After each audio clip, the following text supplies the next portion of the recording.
AREAA is fairly new. However, I think I've been around for a little while, more than 10 years or so. And I say that because I supported AREAA when I was with Bank of America, when I was with Radiant Private Mortgage Insurance, and of course with Citi. And I say that to say, you guys can't get rid of me. I'm hanging out, I'm staying around. I'm a true fan of AREAA. So I just want to say, let's partner, let's collaborate and figure out how we can close this homeownership gap, how we can get more deserving families into homes, and how we can also help them create some generational wealth. Yes. So those are my remarks. Have a fantastic conference, and these experts are going to give you guys some great insight to it as well. So thank you very much.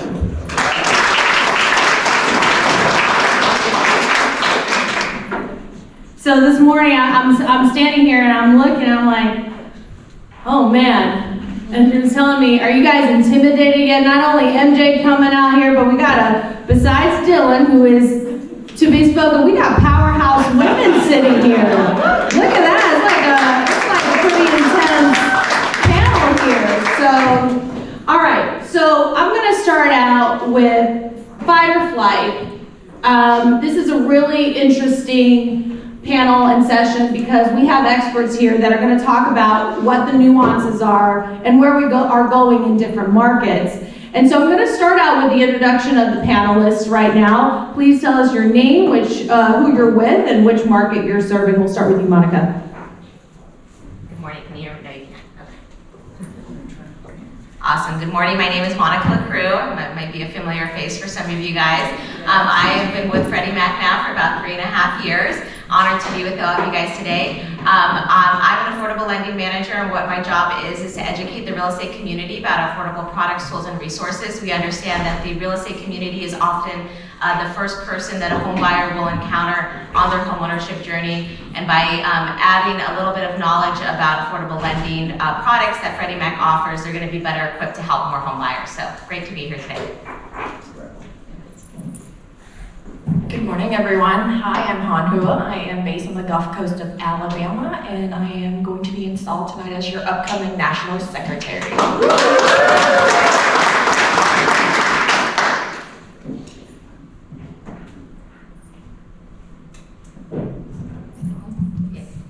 Good morning, everyone. I'm Stella Hanh. I'm the co-founder and CEO of Fractional. And before I introduce my company, I'd like to know who here wants to build their financial wealth? Everyone. And who here wants to do that with their friends? Well, Fractional's gonna make that easier. So we actually help friends and investing communities co-own real estate together, especially for investment properties. So really lowering the cost of entry and the barrier into getting into this asset class. So we started the company January of 2021, and so far we've already helped 1,500 users co-own 850 investment properties worth $135 million in property value. Just raised our Series A a couple months ago as well, so the company's now valued at $100 million. Some of our investors include an AR and also celebrities like Will Smith and Kevin Durant. So really excited to be here and help everybody build financial wealth, especially for millennials. Well, geez, how do you follow that? Hi, everyone. Good morning. I'm Tani. I am currently the Vice President for the Las Vegas chapter with CMG Financial, serving the Las Vegas market. And this is my second year being on the EDGE committee as well. Here you go. I hope everyone's had their coffee. I'm Myleen Pham. I'm with Texas, the Houston chapter, who won Best of AREAA last night. That's a just saying. Just saying. I'm a broker in Houston, been in real estate for 15 years. And it's been an amazing journey being a part of AREAA. So I'm really glad I finally get to see a lot of your faces in person. And thank you for being here. We got to give her applause for that, right? Good morning, everyone. My name is Dyllan, and I'm out of Denver, Colorado with Sotheby's International Realty. I have served on the capacity with AREAA, both as AREAA co-chair, chair, and most recently AREAA luxury chair. And just looking forward to this really exciting conversations about millennials and homeownership. So thank you. Wonderful, thank you, Dyllan. And for those of you who don't know me, my name is Dionne Cuello. I am with Citi, CIPS, and I am based out of Dallas, Texas.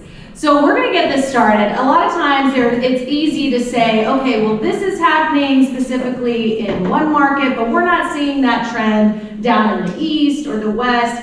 But what really solidifies the information and what drives us to do what we need to do is data, right? So Monica here is gonna walk us through a presentation in regards to data, what we're seeing in all of the markets, what is trending, and based off of that, we're gonna have a discussion on how we can help the millennials and see where we can go in regards to the future. So Monica, take it away. Awesome, thank you guys. So, one of the ways that Freddie Mac interacts with the industry is we provide a lot of data and insights. So what I'm going to present to you guys today comes from our Millennial Playbook. It was an ebook that we put out a couple years ago that did a deep dive into the millennial generation and their impact that they currently have on housing and what, some of the barriers that they might be facing and some opportunities as well. So the first slide, millennials, 45% of millennials identify as a minority. They are making up the most racially and ethnically diverse adult generation the U.S. has ever seen. And on this slide, we see here that the Hispanic population, 21% are millennials compared to 11% of baby boomers. So they basically have doubled over the course of 2 generations. In addition to that, we see here that the Asian, 8% is making up the millennials for the Asian population. And so this is definitely going to impact the type of homes that these millennial buyers are going to be looking for, right? We know that both Latino and Asian Americans like to live in multi-generational households. And so as more and more go through the home buying pipeline, they're going to be looking for more homes that are going to be equipped for multi-generation. In addition to that, we know that they like to pull in a lot of family help in order to purchase a home. And so the type of financing that these buyers are going to be looking for is going to be a little different compared to the prior generations. So on the next slide, we see here that millennials are reaching life stages later than prior generations. We see here that both they delayed getting married as well as delayed having children compared to our baby boomers and our Gen Xers. And there's a lot of different factors that we can point to as reasons and why this happened. Social changes, career paths, living arrangements, educational goals. A lot more women went to college and became, career women and went off to get jobs as opposed to getting married and having families compared to our generations before. And, educational goal attainment, right? I know when I graduated college in 2008, it wasn't the best market to be getting into. If you recall, entry-level jobs probably weren't very competitive. And so a lot of millennials opted to stay in school and pursue advanced degrees. So whether that be get their MBA, get their master's, and so that led to my next slide, taking on more debt, right? More student debt. I remember in high school, it was definitely ingrained in us to go to high school, graduate, and go to college, right? The vocational schools weren't an option for a lot of people my age. It was definitely ingrained. And so with that, a lot of millennials took on student debt. But it's not as doom and gloom as many people might think. Our calculations are saying that an average debt is about $34,000 and then a monthly payment is around $222. But the good news is that educational attainment and investment, if you will, in their education has definitely paid off. And if we look here on the right, we can see that those who did pursue advanced degrees are making higher incomes. And so that investment has definitely paid off. One important thing that I like to notice, if you are working with millennials with student debt, Freddie Mac does calculate it at 0.5% instead of the 1% that some other institutions do. So it's great to have conversations. In the news, I was listening to NPR this morning. They're still talking about the cancellation of student debt and what that might mean. So please have those conversations. It's not all doom and gloom like some might think. But obviously, canceling that debt is going to be an opportunity. But also calculating at 0.5 is definitely going to make a difference as well.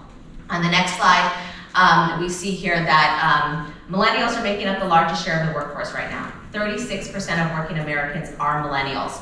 And they are still very early in their career paths right now. Their impact is going to continue to grow and continue to be measured.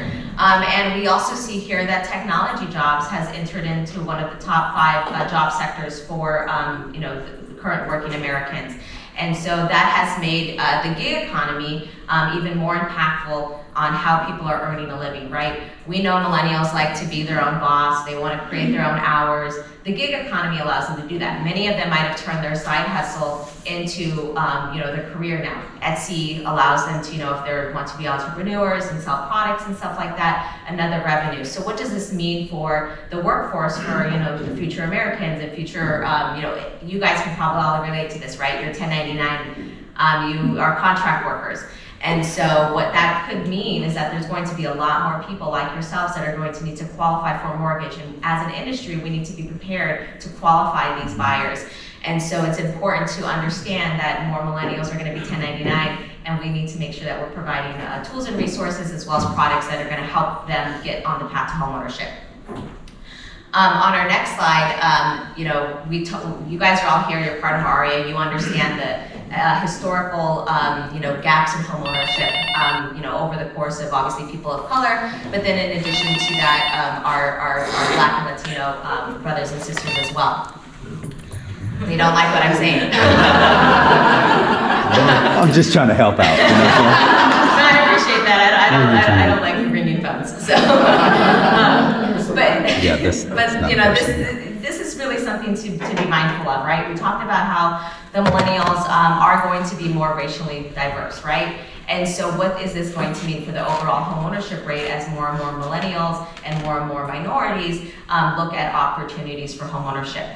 And so, it's just something as an industry that we need to be mindful of. Education and making sure that both our minority and millennial homeownership opportunities are being presented to them, because like MJ said, it's important to create that generational wealth, and we're going to do that through sustainable homeownership.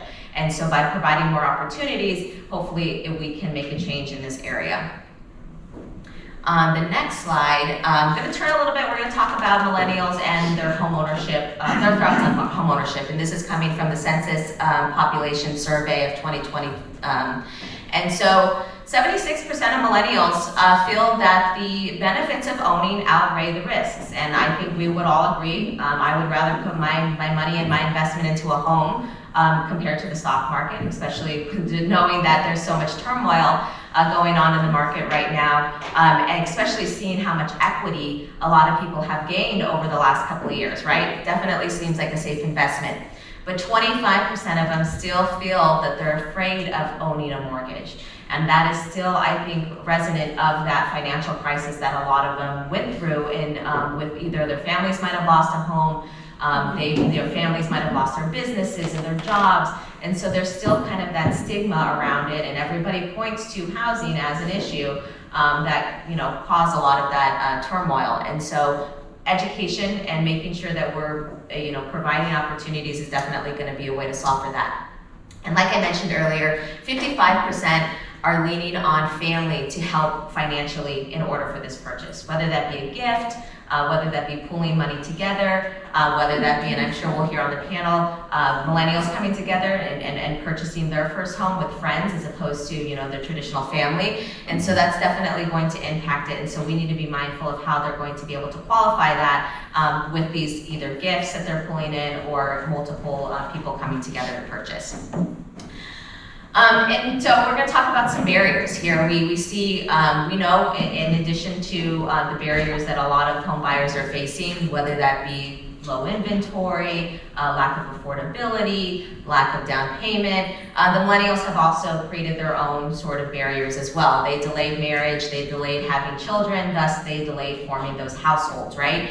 And so what does that mean now? So this is, we asked, what are the biggest barriers that millennials are facing right now? And overwhelmingly, not having enough for a down payment, followed by the difficulty in qualifying for a mortgage, as well as the lack of knowledge in the home buying process.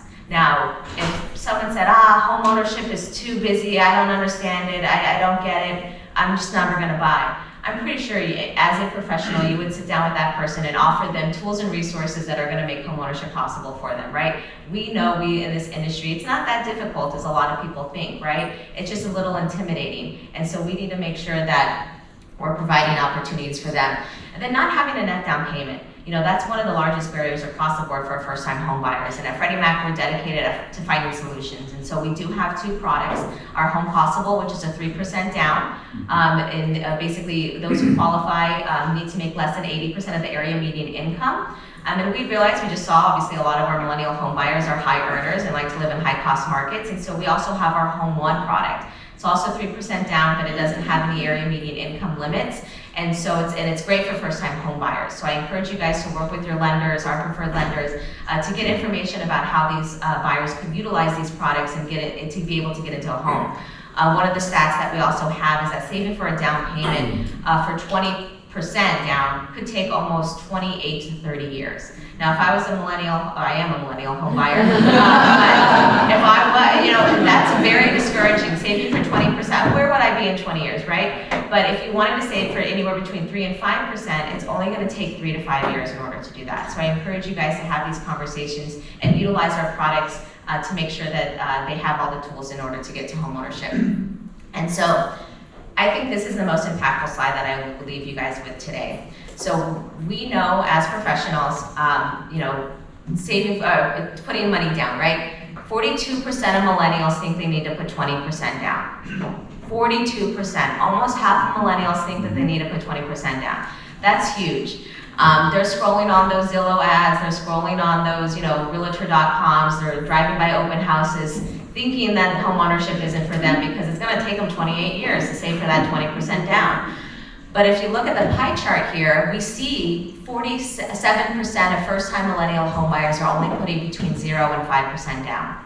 There is a huge disconnect here. The ones that are purchasing are doing it. They're putting anywhere between 0 and 5% down. There's probably many of you in the room that are educating them about the ways to do it. We need to continue to do more. We need to continue to reach more millennials and show them that homeownership is a great avenue, and that there are products that are going to be designed to help them get to that. Because the ones that are doing it the right way. So I'll leave you guys with this last slide as we go into our panel discussion here. And this is the top 20 millennial MSAs. So, and I'll be happy to share this presentation with you guys as well. It's also available on our website. It's also even more information too, if you want me, you know, to go into it even deeper. But here we see, you know, the top ones, Houston. So definitely doing things great in Houston. But Texas actually has top 5 in the top 20 markets. So a lot of millennials going to Texas. But, you know, Chicago, Atlanta, Phoenix, Washington. So if these are some of your markets, I encourage you guys to make sure that you're marketing to millennials, your social media is active, your websites are updated, because even though they are tech savvy, they still know the value that a real estate agent will bring to the transaction. They still trust you. But in order for them to find you, you need to be in the places they're looking. So I encourage you guys to make sure that you're updating your social media and your web presence. So, yeah, I'll pass it back to you. All right, and that concludes our session. That was a lot, and Monica, thank you for that. Hopefully you can share these slides because I think these are great nuggets of information. But in addition to that, I had the opportunity to have a conversation with the panelists prior to this, and it was interesting around, you know, talking about, you know, they're catering to the millennials based off of lifestyle.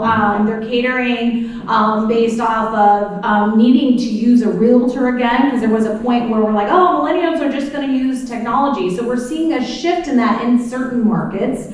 In addition to that, we're seeing that some states are driving millennials based off of political views. It's really interesting to understand the mindset of that. So I'm going to start out, I'll start out with you, Hanh. What do you, in where you're at in your market, what are millennials looking for when they're going to buy a home?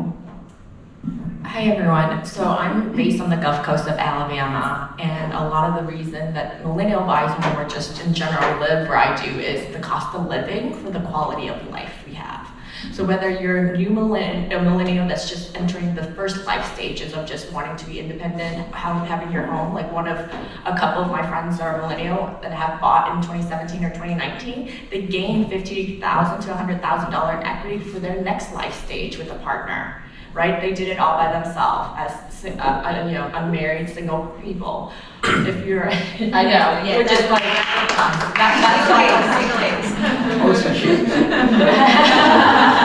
but you know, real estate builds generational wealth and just wealth creation in general. So that then the next life stage is with the family, bigger yard. So that's why millennial live where I do, for cost of living and lifestyle and education for, you know, their future kids. So let's take it on a other aspect, from a lending aspect, right? What are you seeing in Las Vegas as far as what millennials are looking to purchase? So I feel like in the Las Vegas market, the millennials are looking for something that's more, and we have a lot of, recently, especially after COVID, a lot of California transplants. Yeah, definitely. You know, they realize that they can work from home and that, you know, they can bring their laptop and their car anywhere they want to go. And, you know, the state income taxes is obviously a benefit here at Nevada, but most importantly, you know, Vegas is fun, right? It's cheap and it's fun. And so I think the millennials that I see in our market that's buying currently is they understand, different to their parents, that they don't have to be in that home for the rest of their life. That is not their intention when they started. They're looking for a community. They're looking for, you know, convenience. They're looking for homes that are smart homes, right? We have all these technologies that's coming up, and you know, Vegas doesn't lack builders who provide these things to them either.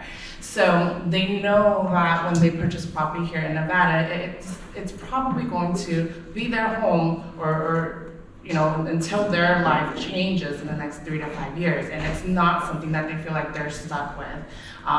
They're definitely flexible, and they understand that I don't have to buy the brand new home. I can do with a home that's, you know, a little bit more dated. You know, between 10 and 20 years, Vegas really doesn't have a whole lot of history either.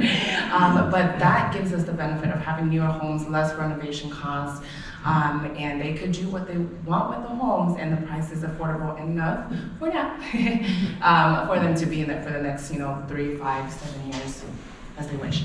Yeah, and so Monica mentioned in her presentation about them being technologically savvy. You mentioned technology. I'm looking over here and I'm seeing Dyllan doing his thing, using his technology, right? Social media, you gotta keep current.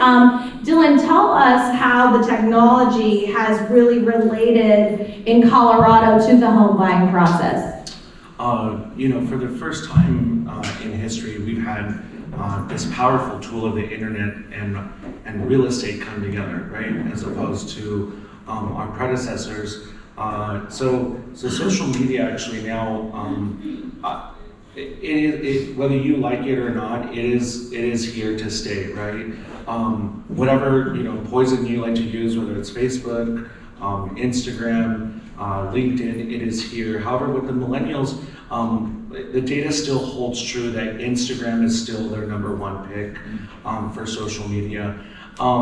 More and more so, we're leaning in on Reels, and what a lot of the tech companies what they're doing, and they're trying to compete with TikTok, which is another big platform. But Reels, I don't know if you guys know this, but it was actually engineered by the same people that create the slot machines. It creates a serotonin release as you're continuing to pull it. So Reels are here to stay. Yes, you are addicted to your phone, and it is engineered to do that. So we're using Reels, and we're doing it in these short sound bites, real quick clips, to show, hey, this is what I can do, this is what you can see. And as long as we continue to pump that, we're continuing to engage, and it's more of a lifestyle play, right? At least on our end, we understand that there is a consumer who is more calculating, who needs spreadsheets. They're not, I'm guessing they just, I don't know, I don't want to assume, but they're probably not pulling the Reels and making a decision to buy a car or a house from Reels. But what I have found also is, as I've, you know, slowly amassed followers over the years, more and more so my conversations about, hey, when's the inspection taking place to when's the closing is happening through my Instagram DMs, and having to screenshot and put that into my traditional files, you know, in case of for auditing purposes. But more so, my transactions are happening there on that one-stop platform. They see the reel, there's the hook, and it just, you know, rolls from there. Well, it's almost like basic business, right? Consistency, visibility. But now with the technology, those reels are almost like brainwashing, right? Just you're constantly seeing. So it's like, okay, at some point I want to contact Dyllan because he's constantly, I do have a question for you though, because I have been told by my children, my teenagers, that Facebook is for old people. So right now in your market for housing, what is the most current and best platform digitally to use? Yes, the. Well, at least I didn't say, well, you should check out my MySpace. What's your fax number? There you go. You know what? Actually, Facebook actually, the actual platform, still is the #1 viewed social media platform in the world. I think what's the number, like 400 and something million users still continue to use it. Instagram is just a fraction of it. How the presentation though, that you present this stuff on Facebook, because you notice when you're scrolling through Facebook is slowly starting to, give the older folk reels, right? And they're trying to get them hooked onto their, as much as the millennials are hooked onto the Instagram reels or TikTok. How you present it on Facebook is a little bit of a different approach than how you share that information.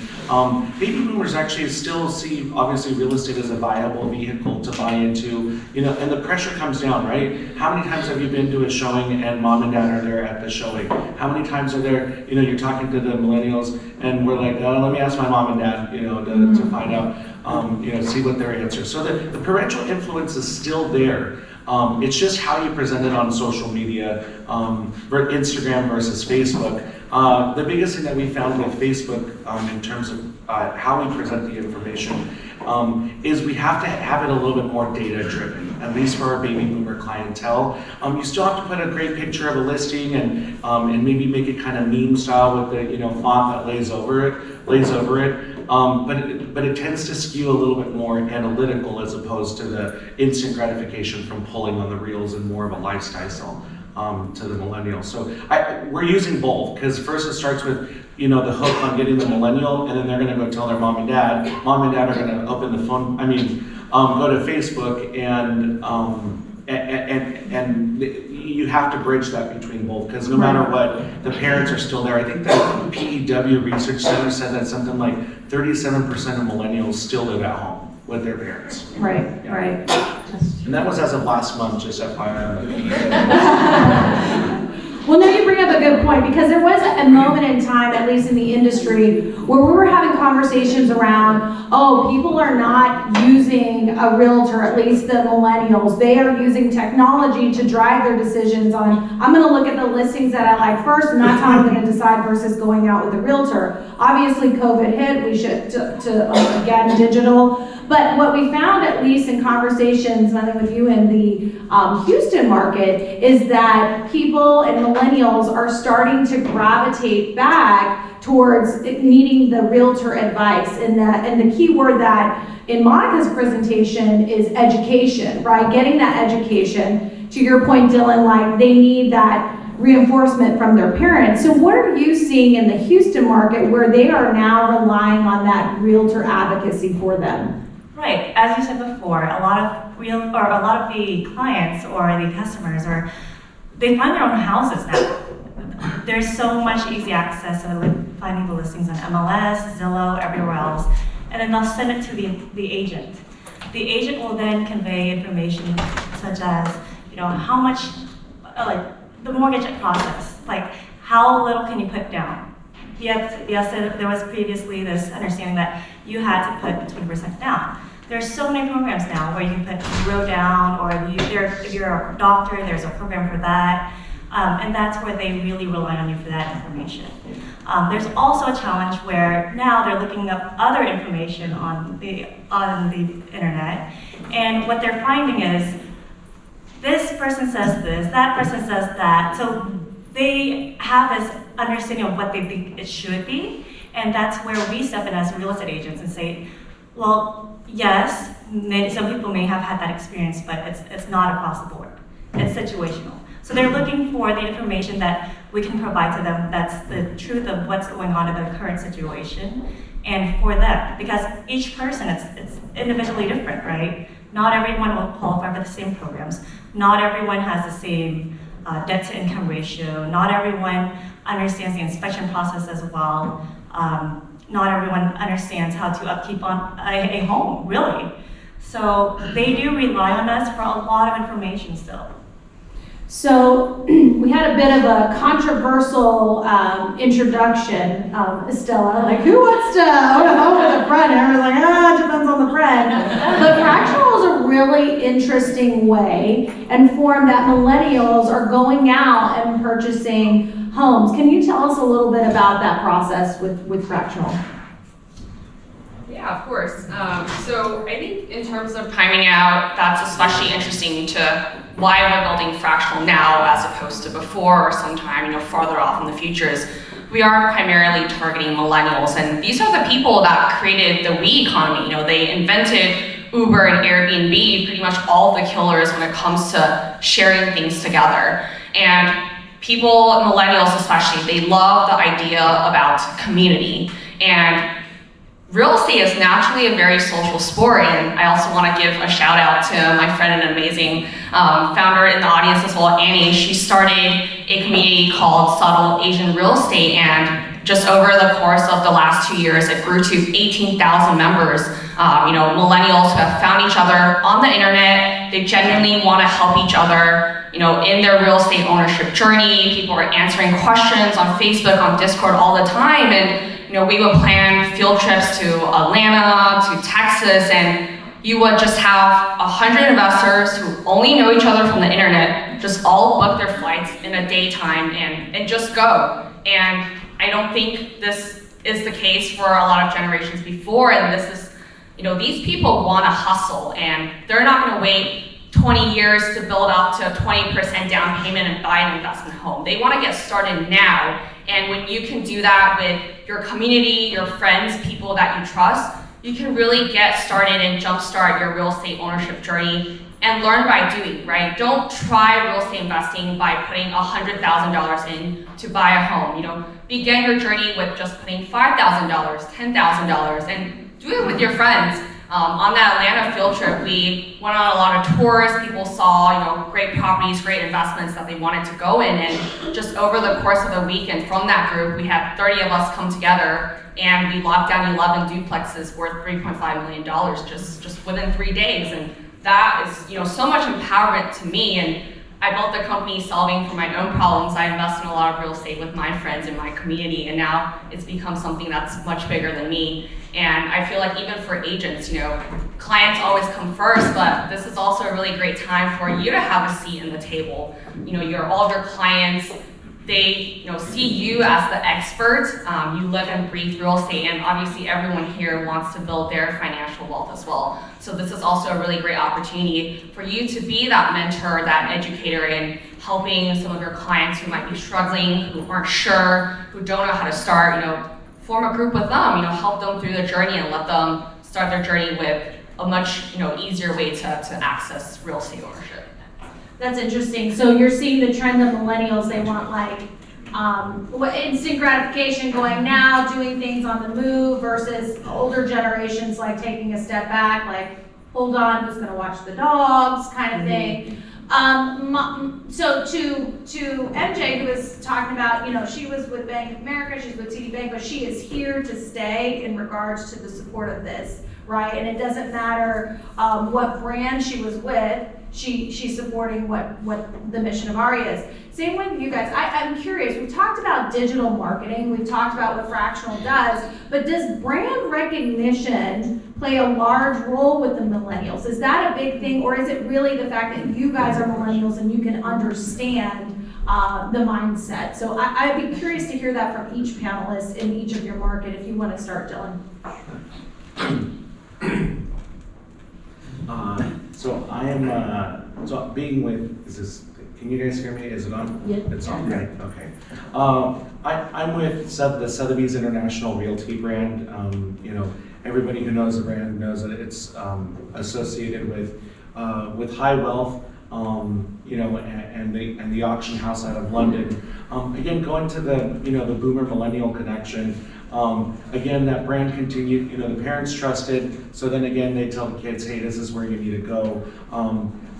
I don't know how many times I've been sitting at the office, working away, someone comes in, I just recently had one, Patrick, he's 29 years old, walked in, he said, Dyllan, I let my last agent go, it was getting really frustrating, and my dad just said, walk into a Sotheby's office and we'll take care of you. And that was interesting when he said, my dad said, right? Again, continue to reinforce that the brands, you need to get the parents on board too. We need the buy-in, but yes, 100%, the brands stick out there, and especially as we start entering into this, I would say turbulent mode, you know, inflation, prices are, you know, starting to come down more and more so. The reason why being aligned with a nationally recognized brand with a storied history is super duper important.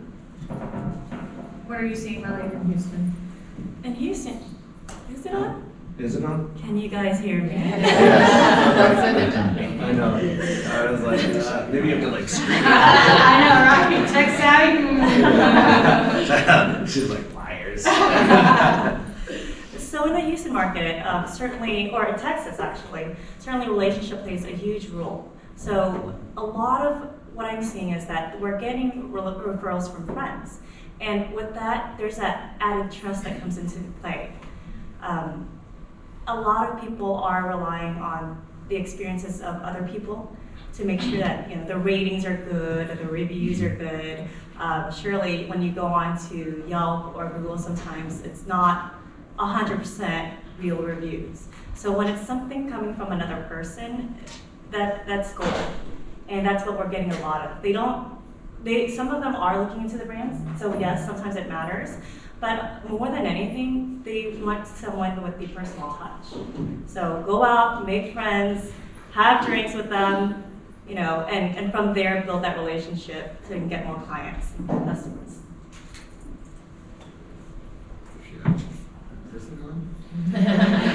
Is this thing on?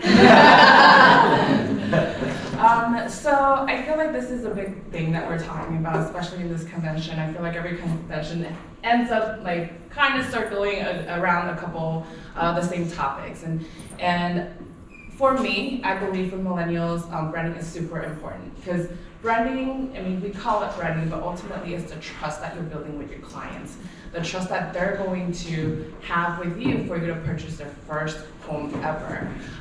For the most part, millennials, you know, they listen to their parents, but you know, half of us in the room are millennials, and we know sometimes we think our parents say very questionable things, right?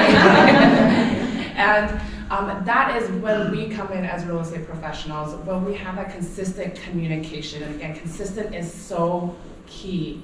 You know, when I am there for my client, when I consistently communicate with them, I can still talk to them after closing. I can make sure, you know, we were just talking about it earlier today, that, you know, when your clients get something questionable in the mail, you are the person that they reach out to, even though you have already helped them. So that is why I believe branding is super, super important. And, you know, passing it on to Stella. Yeah, 100% agree with everything that's said. I think for us as Fractional, as a brand, what we really think about is, you know, what does our mission and our vision mean to the everyday American? And for us, it's you actually own a home. You are actually pursuing and fulfilling your American dream with the people that you trust, and you're, you know, jumpstarting all of that. And a lot of times there's a lot of noise around, you know, what is fractional ownership compared to like REITs, for example. And with that, you're just a silent shareholder. You don't actually own anything. You're not learning anything. You're just a person in a black box fund. Versus with fractional, what we really, you know, are pushing out and what really resonates with people is that they're actually a direct owner of this property, and they're actually growing, you know, their net worth, their financial wealth, and creating generational wealth for later as well. So it's really about this brand and the messaging and how we're stronger together. So, hi, I agree. Is it on? Yeah.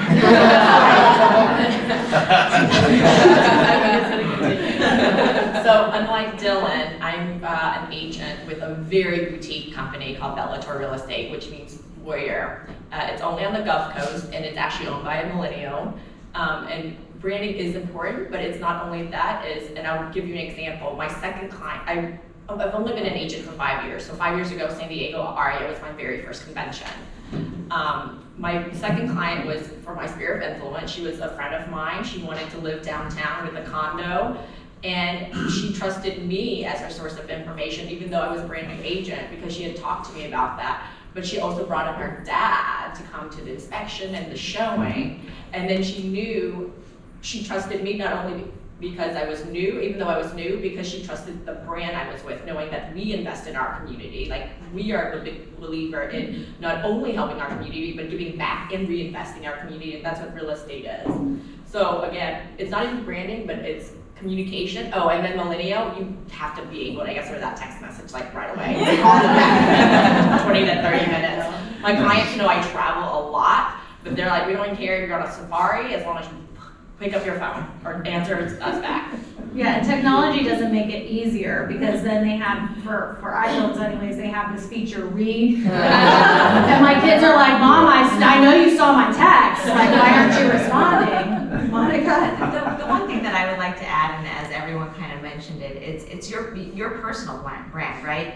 Your word means everything in this industry, and as long as you're reliable and you do what you say you're going to do, and they can trust you, I think that goes a long way. Because I mean, you see people move brands, you see lenders move, companies around and stuff like that. But as long as you maintain your integrity and maintain your word, I think that that's going to go a long way, and that's definitely recognizable in this industry. I always joke that it's so small. For us in it, but when you look on the outside, from the outside, it looks so big. And I think that that's really important, that you continue to build relationships and maintain that integrity that you have. That way your reputation stays the same. Song number 10 to be a millennial, is this on? So AAPIs have $1.3 trillion of buying power, which is huge. And the median household income, at least in 2020, we found the average was a lot larger than the other diverse segments. With that being said, right, we're not going to shame ourselves for our successes, but at the same time, how does that impact millennials, their buying power, if you will, but their generational wealth? So as they're transferring the generational wealth, which Stella, you had mentioned, how does that impact them, buying whatever it is that they choose to buy? So I'll start with you. For millennial. Her. Go ahead, Dylan. Oh, you go for it. You go. Okay. Okay. So, and I'm sorry, Dionne. Can you rephrase the question again? So how do you see, the transfer of generational wealth affect the home ownership for millennials? Great question. And without getting too theological, I think what we're seeing, we've been talking about for the past 10 years about, this large generational wealth transfer from baby boomers to millennials. Millennials obviously aren't homogenous either, with the oldest millennials now being in their, in their late 30s, the younger ones, being, just right after, post 9/11, who are now in, 20, they would be 21 now. What's interesting now though on this transferring, the pathway to home ownership is, for the first time in history, we now have a group who's now experienced 2 recessions, right? The first 2008, and then now this a pandemic, and then what we assume is a recession that is, it's either here now or right around the corner, right? So we're finally getting a taste of what inflation was like. Like Lawrence Young earlier said, we're now starting to get a little taste of what the 70s was like with inflation. So with all these barriers imposed, what we're noticing is that there is caution, and I am feeling that. The older millennials, we're starting to get that PTSD, right? And we're starting to see it like, and a lot of people, there's this root, a lot of the millennials are putting this out there. I mean, let's take the baby boomer out of the equation. The older millennials are telling the younger millennials, like, how many times have you heard like, oh my God, prices are gonna drop 20%, everything's gonna continue dropping. What we need to convey to the industry is that long term, if you look at this as a 10 or 20 year play, it's a long-term vehicle for building that wealth, right? But between the boomers having gone through the several recessions, we've got this new unique, post-pandemic inflation induced recession that's right around the corner.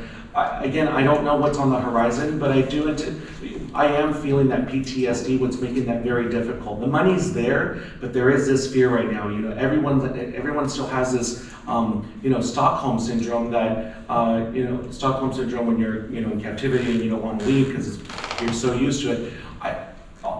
Call me insane, but there was nothing normal about 2020 and 2021. But now that we're in this more quote-unquote balancing market, people are like, oh, well, there isn't 45 offers, so I'll just wait. It's like, give me a break. Are you insane? But again, it's going through this, these extreme low valleys and these extreme highs that skewed the perception of what real estate is supposed to be as this long-term vehicle for generational wealth. So right now, our key messaging, at least in Denver, is it's still good. Look, we're pulling out the graphs. We're looking at interest rates from, all the way from the 1950s until now. We're looking at appreciation. And guess what?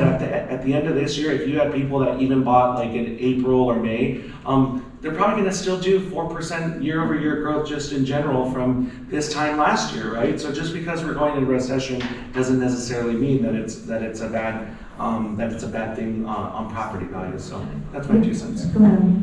No, true story. While I was at the conference yesterday, my millennial client, who's also an investor, and are you sure we're not going to have a 30 to 40% drop in pricing? I'm really scared. And I had to send a bunch of graphs and graphics from the economist and Realtor.com. I think with generational wealth, I think some of us, I know a couple of people, became real estate investors or real estate agent or within the real estate community because they were managing their family portfolio of real estate classes.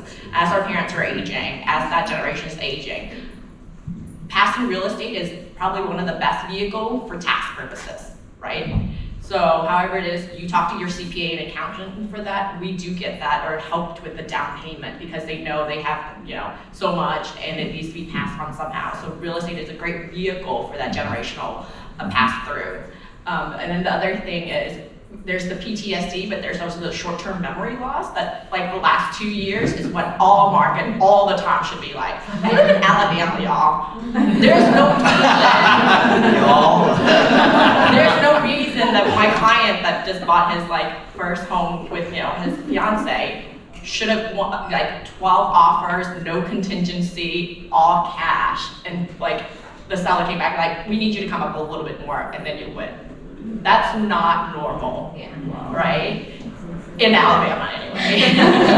So one last thing I wanted to mention regarding the transfer of wealth and using real estate as a vehicle, as a means to grow that generational wealth. Taking into consideration all this noise and screaming that's going on in the background between the political, the economical, the PTSD in the background, what we're finding, and how we're adapting, right? Because it's all about adapting, and that's really our job. From a development standpoint, for those who know me, I actually dabble a little bit in real estate, in actual development of multifamily and duplexes. What we're finding now is how do we incorporate the multi-generational? Back in the day when Lennar and the big guys were doing it, it was, this, grandma's gonna move in, we need a, no. Grandma's probably passed away now. Now it's looking at, with these prices increasing to levels unlike anything we've ever seen in history in these major metropolitan coasts. Now the word house hacking has come in. So we're trying to say, okay, how do we house hack? So in these new developments that we're creating, we're actually trying to incorporate, because with our lenders, they'll actually lend up to 4 units, right, with one loan. So, and that's not actually new. That's been around, and I think people thought, I need to buy a quadruplex.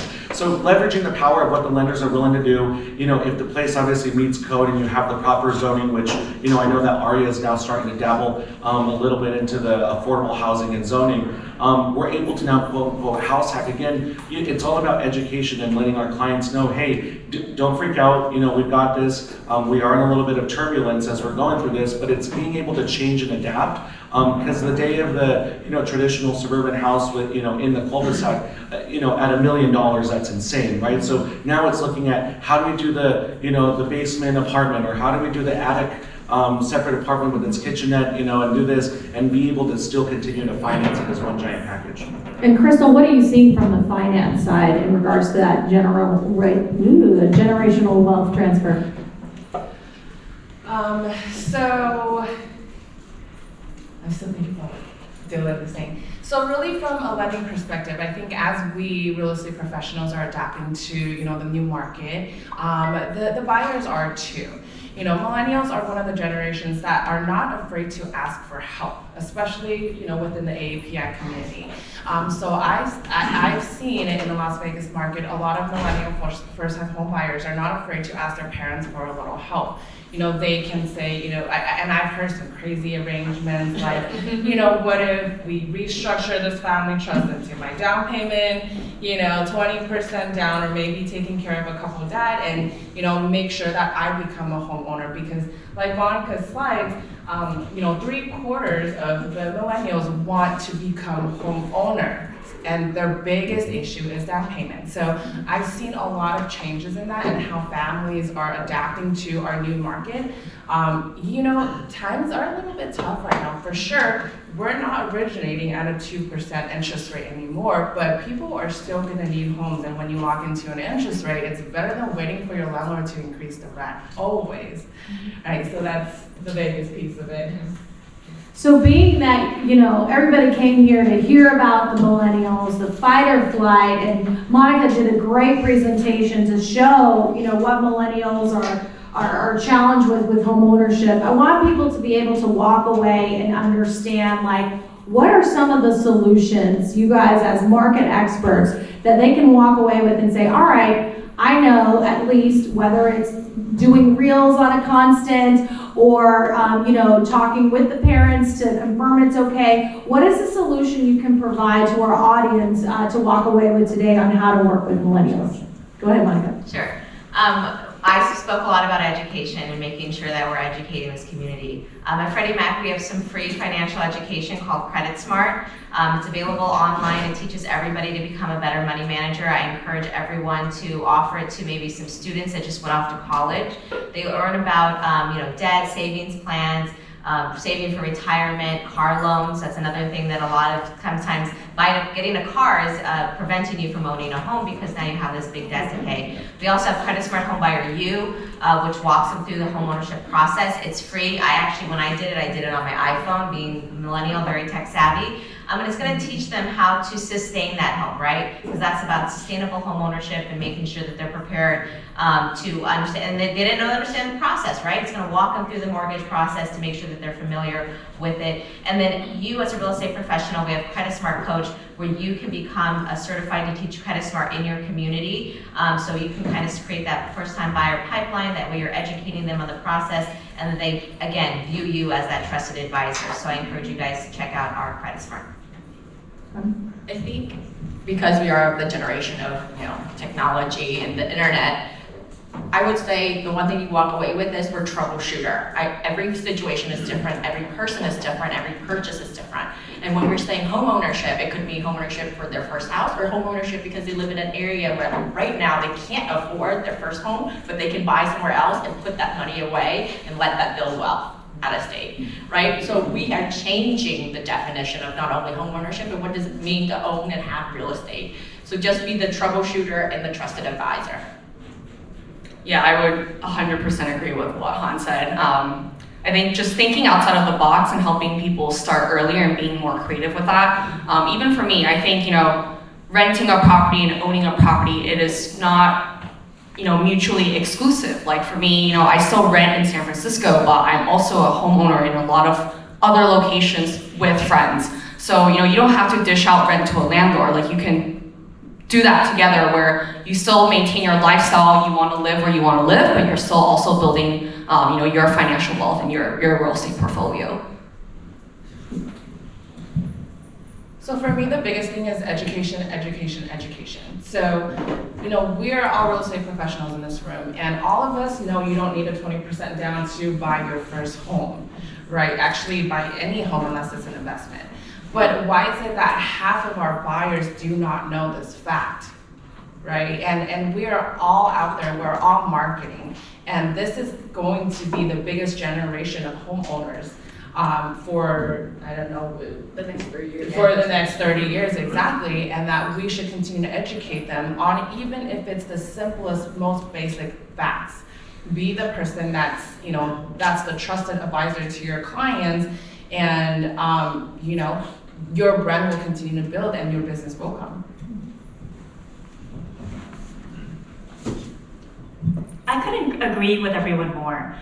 The millennials nowadays, although they have information at the touch of their hands, you know, we have it all right here, right? Google says anything. Google will show you how to do brain surgery nowadays. But we don't want to do that.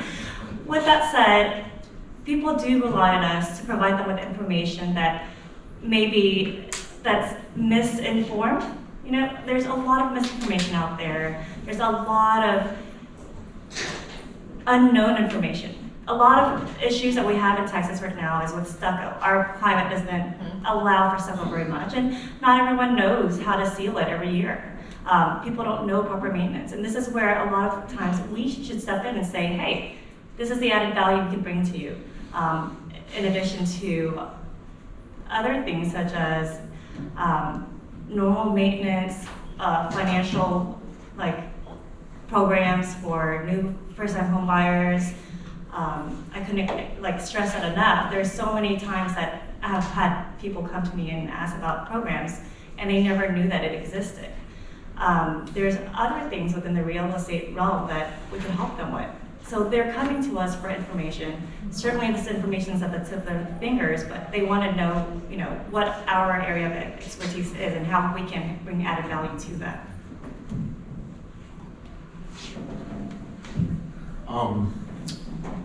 Coming with the lens of with development and investment in real estate, obviously still being a practitioner.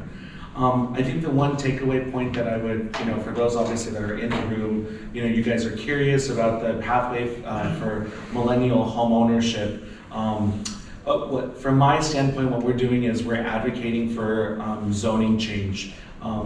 We're going into our local governments and saying, hey, this is environmental racism, because zoning was created on the premise of segregation. And so what the automobile ended up doing is that it allowed people to push. So for our biggest thing is advocacy and being able to change the rules, because I don't care how you want to slice it. I mean, millennials, we have it really, really, really difficult in terms of home ownership and everything imposed onto us. And let alone, the AAA puts the cost right now to owning a car. What is it like? You can Google it, like $11,000 a year. And then on top of that, you've got your mortgage. And then on top of that, you've got, your lawnmower and everything stacked on top. So what we're looking at more so, and just bringing it to to our market in Denver, is saying, let's look at the neighborhoods that were built pre-war that are more quote unquote walkable.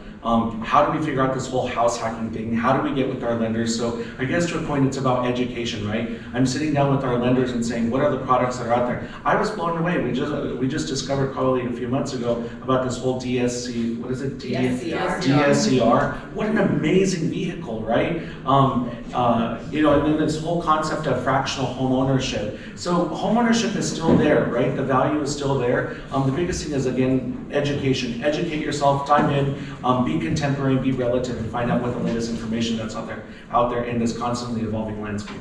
I love it. And so here's my takeaway specifically is not only does AREAA give you the opportunity to hear from these market